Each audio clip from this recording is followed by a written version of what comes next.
Andrew, before I let you go, it's a final sitting week there in Canberra. It always gets a little crazy at this time of year, and add to that, it could be the last one before the election, although, there's different theories around that. So what's your theory at this point?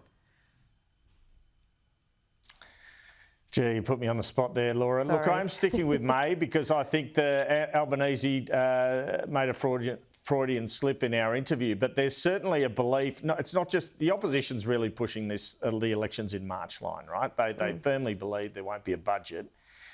But there's also an expectation I've heard from people in government that it may well be in March. They're certainly being prepared. I believe that ministerial staff are being prepared for that possibility, that there won't be a budget and that this is the last sitting week. It's an interesting situation we have in this last week. I think you're absolutely right to say it's always a crazy week and you've got to be on guard as a journalist for what might be occurring. Joe Tanoski is an example, that press conference there. Remember Rochelle Miller, her press conference on Alan Tudge was the last week. Then you have these last-minute deals on legislation that you're not expecting. We've got 76 bills, according to a Fin Review analysis. I don't doubt it. In the Parliament, the one that's been put to me is might be subject of a last-minute deal, even though the Prime Minister's offering nothing is Help to Buy. It suits the government's narrative, in a sense, to have, if you vote for a hung Parliament, if you don't re-elect us in majority, we'll have this chaos.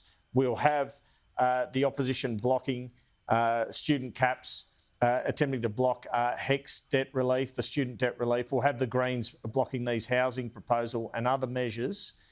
And the other interesting thing in the middle of this is this social media thing. They dumped the misinformation thing. You got this social media ban. Look, both parties, both leaders are really for it. Is everyone in their parties? There'll be a fiery coalition party room on this tomorrow.